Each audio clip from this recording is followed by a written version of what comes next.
Subscribe कीजिए हमारे channel को और बेल आइकन को प्रेस कीजिए ताकि आने वाली हमारी वीडियो आप तक पहुंचे सबसे पहले। आज हम 10 से 12 काजू से ही काजू कतली बनाएंगे और इतनी स्वादिष्ट और बढ़िया मुलायम बनके तैयार होगी। जितनी देखने में आपको खूबसूरत और बढ़िया दिख रही है, खाने में उतनी ही टेस्टी लगेगी। तो चलिए इसे बनाना शुरू करते हैं।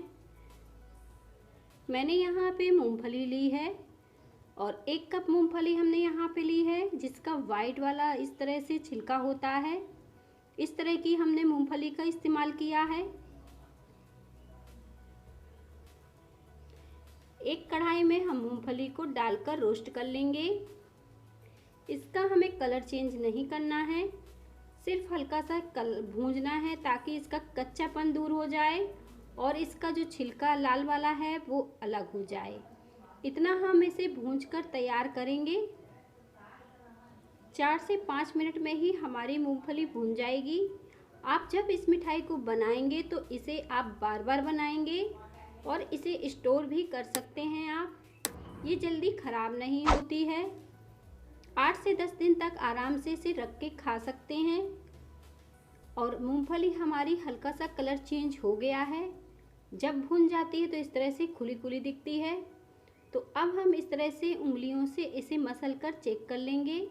जब इसका लाल वाला पार्ट अपने से छूटने लगता है तो मूंगफली हमारी भूंजकर तैयार हो जाती है। मूंगफली को हमें अच्छे से ठंडा कर लेना है, तभी हम इसे एक प्लेट में निकाल लेंगे।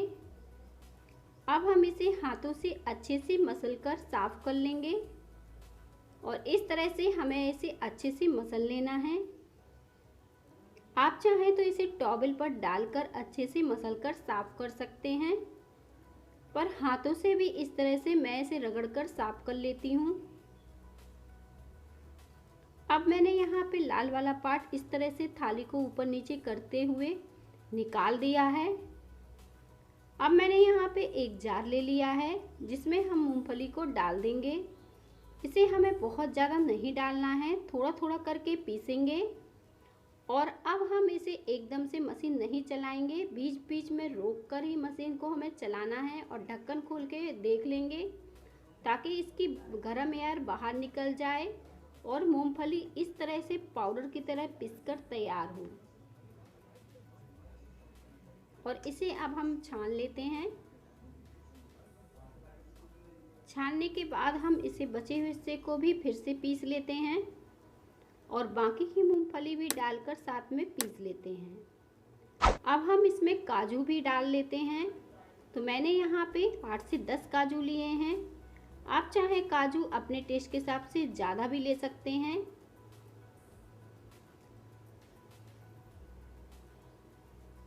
और अब हम इन सारी चीज़ों को फिर से छान लेंगे और ये इस पाउडर की तरह ये बनकर तैयार हो जाता है। कभी कभी क्या होता है, मूंगफली अपना तेल छोड़ देती है तो लोगों का इस तरह से पिस के तैयार हो जाता है। वो होता है एक साथ मशीन को चलाने से। मिक्सी को जब हम एक साथ चलाते हैं तो इस तरह से गीला बैटर पिस के तैयार होता है। तो उससे भी आप काजू कतली बना सकते हैं, कोई दिक्कत नहीं है। आधे कप चीनी में हम आधे से भी कम पानी डालेंगे और इसकी चाशनी तैयार करेंगे। चाशनी को हमें गाढ़ा ही रखना है, बहुत ज़्यादा पतला नहीं रखना है। और जब गाढ़ी हो जाएगी चाशनी हमारी तो हम इसे थोड़ा सा कटोरी में डालकर चेक करेंगे। इसका एक हल्का तार बनते हुए दिखाई देगा आपको। ये अभी गर्म है तो उतना समझ में नहीं आ रहा है, लेकिन ठंडे पर तार अच्छे से बनता है। अब पिसी हुई मूंगफली को अब इसमें मिला देते हैं और अच्छे से हम इसे मिक्स कर लेते हैं। और इसी तरह से अब हम इसे चला लेंगे जब तक कि ये अच्छे से थिक ना हो जाए। आंच को आप इस समय बिल्कुल धीमा रखिए।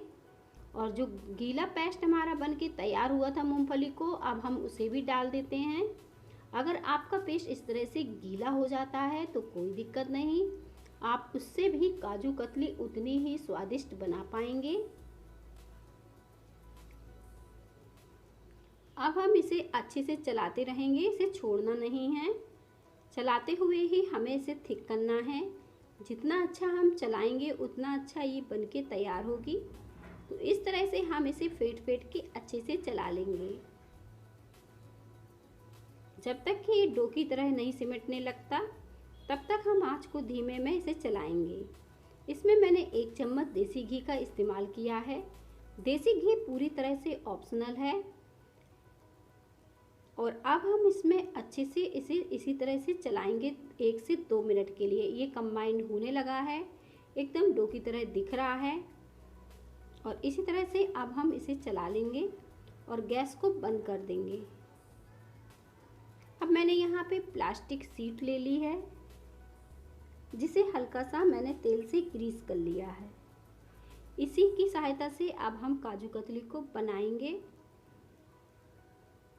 अब हमने प्लास्टिक शीट में काजू कतली के बैटर को डाल दिया है, पर इसे अभी 1-2 बार हम इस तरह से मसल लेंगे पन्नी की सहायता से।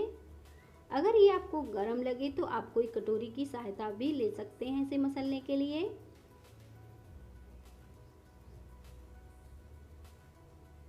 अब ये इसे हमने एक डो की तरह बराबर कर लिया है, तो पन्नी को अब हम पलट देंगे और इसे हाथ से फैलाने के बाद बेल देंगे।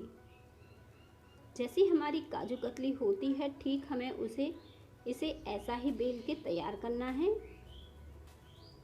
बहुत ज़्यादा हमें इसे पतला नहीं रखना है और ना ही मोटा रखना है। और इसी तरह से हम इसे बेल लेंगे।